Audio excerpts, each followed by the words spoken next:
Good morning, class. We're getting ready to jump into Chapter 7 in our Leadership for Organizations textbook. And before we get started, as I guess typical for my approach to teaching these classes, going to go back and review a little of the things that we picked up in Chapter 6. So most of the time that we were talking about Chapter 6, we were talking about ethical and moral leadership, and they use that acronym EML in the textbook.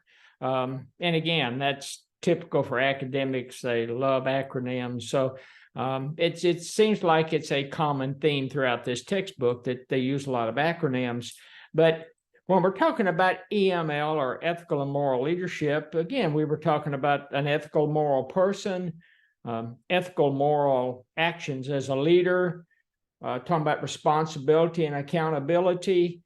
And then they threw out some questions in the text that, I don't want to say question EML, but some questions, I guess, that had come up over time as they had talked to individuals about the process of EML. And when you're talking about an ethical, moral person, remember, they went through 3 levels, level 1, 2, and 3. They had their pre-conventional, they had the conventional, they had post-conventional. And as they explain in the textbook, and as I discussed during the video on Chapter 6, it doesn't necessarily mean you're going to go through stages or levels. You can be in, levels 1, 2, 3 simultaneously. You can be shifting back and forth among the 3 levels. It's not like you go to grade school, junior high, high school, and then your college degree. It's not a progression per se, because a lot of leaders function among those 3 levels. However, the conventional, and if you read through the definitions of them, the conventional is probably the most prevalent among leaders. And then they go down and they talk about the actions of a leader. They talk about walk the talk, demonstrate courage, avoid abusiveness.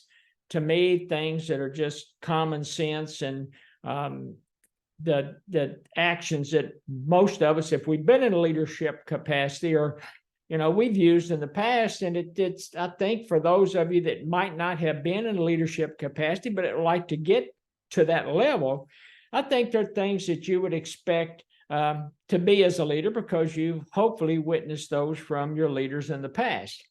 And then they outline some questions, complicating questions. They talked about universalism versus relativism. They talked about who determines ethical and moral, and that's where they got into the secular discussion. And then finally, who determines what is ethical, moral in one's personal life.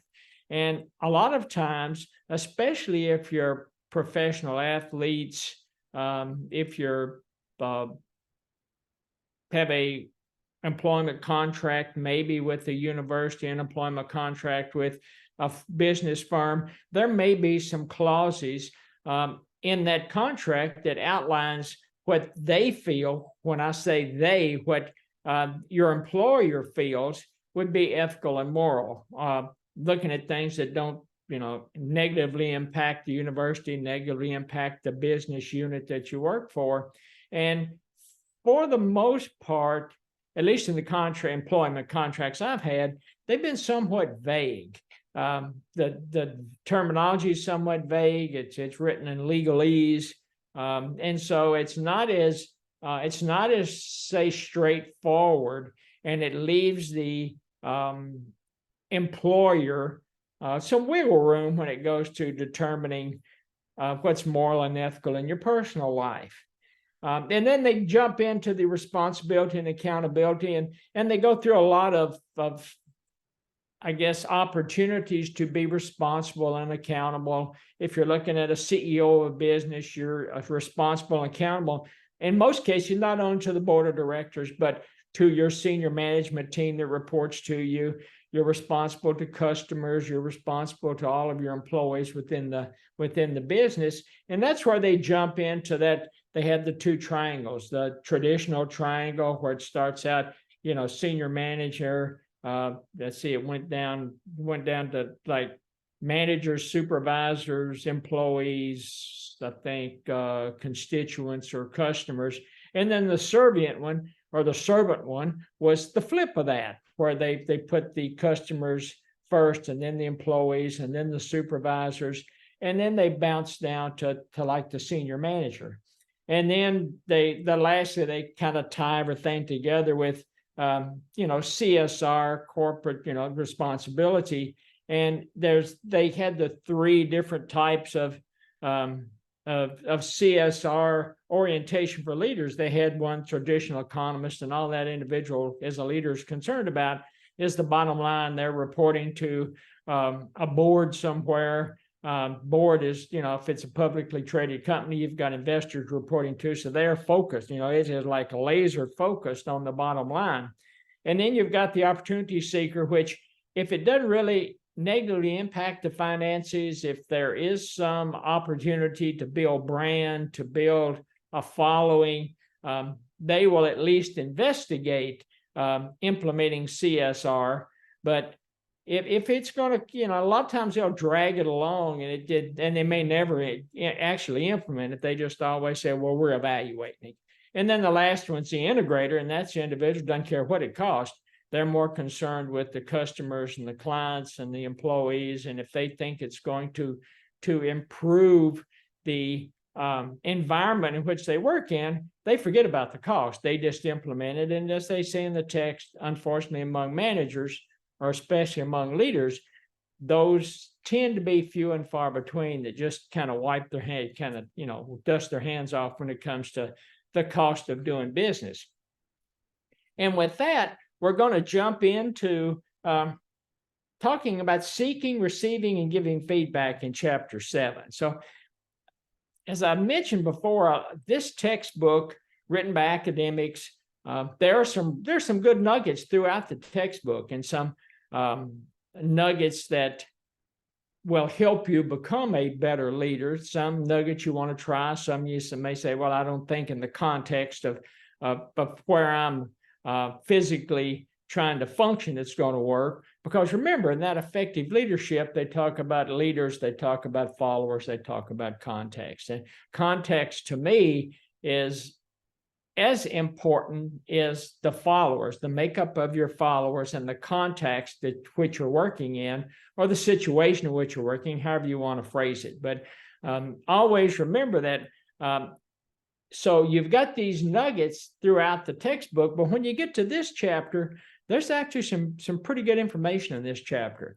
I can tell you from personal experience, when it comes especially to giving feedback, it can get extremely difficult, because at that point, it really depends on your followers. And we'll get into that a little in the chapters as we go through that. But it's reasonably easy for a leader to seek and receive feedback, and they go into several different alternatives within this chapter. But when it comes to giving feedback, and I think to me, one of the biggest drawbacks in giving feedback is the makeup of your followers. And in the text, they talk about the receivers of the feedback. And so what is the makeup? What is the psyche? What is the personal relationship you have with them? And then kind of, tangentially to that is, do you have a mentoring strategy or mentoring process that you can put in place and you can follow through? Because if you think about it, a leader is being, pulled and tugged, and it feels like 1,000 different directions on a daily basis. So the mentoring and the coaching process and developing that improvement plan per se takes a lot of effort and takes a lot of work. And we'll get into it, as I said, as we go through this. And they have a quote in the front of the text, and it's by Mary Kay Ash, and she's the individual that built an empire on cosmetics. And you see I don't know whether they still drive them. They all used to drive pink Cadillacs if you reached a certain level, and that identified you as a superstar in the Mary Kay cosmetic empire. So, but Mary Kay Ash, says, recognition and praise, some people value that more than sex and money, which I don't know about that, especially the money part, but that is at least with her concept, and that's the concepts that she built a very lucrative and very efficient empire from. And then she also says that that a lot of people have a sign hanging around their neck that says, "Make me feel important." And if you've ever been to, if you know somebody that sells Mary Kay products or have in the past, we used to, when I worked at HealthNet, we stayed at it was a Marriott Inn in Rancho Cordova, or out on the east side of Sacramento, there almost at Folsom. And once a month, they would have the local Mary Kay distributor, I guess, or the local market manager for Mary Kay they had their meetings usually it's on a Thursday night. So they'd have these meetings on Thursday night, and they'd reserve a pretty good sized banquet room there at the Marriott. And just, and they always left the door open, which I'm not sure a lot of organizations would, but they did. They'd leave the door open, and you could walk by as you were, going to your room or coming in from dinner or something. And it was actually pretty impressive to watch that market manager work that room and work that group of individuals that work for Mary Kay. And her approach was, she did make them feel important. I mean, I was always impressed with the approach that they took in managing that team. And then in the text, they talk about feedback, and they talk about it's not a one-way street, and that's true. And they've got that just interspersed throughout the text. It takes two to tango, and those are all true. But the three aspects of feedback is you're seeking it, receiving it, and giving it. And they're always, you can talk about the triumvirate, you can talk about the three-headed monster, you can talk about whatever you want to, but those three components or aspects can cause a leader, can present challenges for a leader, because again, as a leader, feedback is just part of what you're doing on a daily basis. You've got decisions to make on productivity. You've got decisions to make on, are you hitting your goals? I mean, you've got, the senior management reaching out to you and asking you questions and needing information, like yesterday. And so it is just, your time is just structured in such a way that you just don't have a lot of free time. So when it comes to feedback, it's an extremely important part of being a leader, but it's also a part that sometimes falls by the wayside because other things take precedence over it. And it talks about, and again, they talk in the textbook about leaders must constantly seek and receive feedback since they are trying or attempting to influence others. And I think that's a very important comment, or a very important piece of information, because you are constantly seeking feedback or constantly receiving feedback because you are trying to influence others. You have to understand as a leader how you are perceived, not only among your followers, but how you're perceived with your supervisors, direct supervisors, other senior management in the company, maybe your peers, maybe your customers. But that perception goes a long way in helping you develop as a manager. And they talk about seeking and receiving feedback as a leader, and they have three different types, outlined in the text. And I think it's a pretty good description of the three different types. You've got orientations, as they refer to it in the text, and you've got avoidant. And it says an orientation for receiving feedback that involves avoiding failure and negative evaluations on the part of others. And I'm sure we've all known either a lot of leaders or a lot of followers or a lot of, subordinates that, reported to us in the past that have always, they only are concerned, they don't mind seeking feedback and receiving feedback, but they're only concerned with the positive aspects of it. And they don't really want to get into the weeds of the negativity. They are, feedback seekers, but they want to avoid negativity. And, it's so the avoidant, and then the next one down is the performance prove orientation. And that says an orientation for receiving feedback where the focus is on seeking and filtering feedback that will confirm one's competence. So you've got the two types of leaders. You've got the avoidant that, that they will take the feedback, but they only want the positive feedback. They don't want any negativity. And then you've got the performance proof, which they are looking for feedback that proves that they are a value to the organization, that they are extremely competent, that they're the greatest thing since sliced bread. And I've had individuals, I've had managers, directors in the past that reported to me that if when you're sitting there in an evaluation and you're talking to them, and you can tell when you start talking about, and I guess I tried not to go down the path of negative feedback as much as these are opportunities for improvement. Here is, and I guess it was the HR individual when I worked at HealthNet always told me, it said, the way to go about it and the way to get the most efficient and the most successful returns from an evaluation is to start out with the positives and then get into, and you've done great here, here, and here, but I see some great opportunities for improvement. And it seems to work well because you're trying to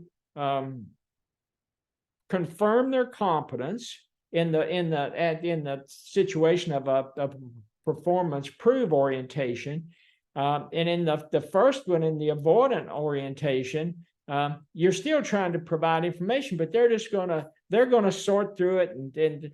But if you go into it with, here's some opportunities for improvement, especially as you want to work your way up the corporate ladder, both of these seem to be more receptive to that type of an approach. And the authors talk about the tragedy with these two types of orientation is it generates blind spots. Sometimes they're too nice, sometimes they're abusive, sometimes they're aggressive. And as they filter through and only pull out the positives or only look for feedback that's going to prove their competence, sometimes they develop these blind spots and they just don't understand it. They don't have a full grasp, but they don't have their arms around the perception of others in the organization. And that lack of perception sometimes is extremely detrimental to an individual's opportunity to move up the corporate ladder.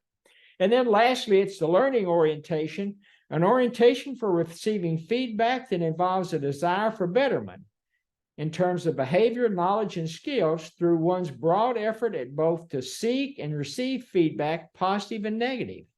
And authors make a comment, and I've heard this from other leadership gurus that, you go sit through their seminars, and they'll talk about leaders may learn best from negative feedback. And this negative feedback, you may not want to hear it as a leader, but if you'll sit back, let it soak in, think about it, and a lot of times the negative feedback, you're picking up these nuggets that help you eliminate those blind spots, nuggets that you might not have even realized were there, or might not have realized that was the perception of others in the organization that they have for you. And with that, we're going to, before I get into some of the other aspects of feedback, we're going to take a quick pause there. And when I come back, we're going to talk about receiving feedback and talking about listening and how listening is an extremely valuable skill to have when you're either seeking, receiving, or providing feedback. Thanks for joining, and talk to everybody in a few minutes.